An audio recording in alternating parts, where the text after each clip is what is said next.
Hooray! Another 365 days begins to the 22nd of January. It's your birthday today, Ojo Akim Adebowale, popular known as Don Cash 101. More years to come in sign of.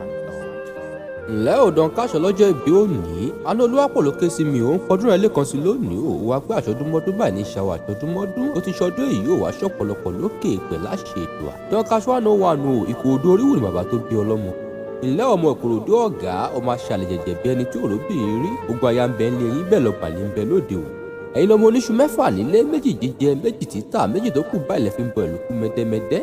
Ọmọ akélúgbó kẹrò ògbó onígbó, akélọ́dọ̀ kẹrò ògbó lọ́dọ̀, wọn mígún ọgbó bara rí, ìbálòpọ̀ mígún ọgbó rẹ̀ mọ̀. Bí gbogbo Ikorodu ṣe tó pátápátá wọ̀ lálábàárò, gbogbo yín pátápátá lọ̀gára yín ló fi ń pè ní Ikorodu ọ̀gá.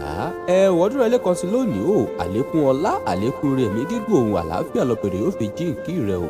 Òjòjò kì í ṣe owó báyìí kó mọ̀nà jẹ́ àkókò báyìí lára ọ̀tá ń lé àìsàn ní sọ lọ́jọ́ bẹ́ẹ̀ lóní bá wọn faṣọ pépé roko ọba o. Ajolówó àyíwá kéré oko délé o nírajò gbé sájò láṣẹ ètò Don Cash 101 o. Àná Olúwapọ̀ ló pé mo wí fún ọ pé wàá fọwọ́ páwò bẹ́ẹ̀ ni wàá fún ìrìgì jobi. Ìgbà ọdún kan ni o.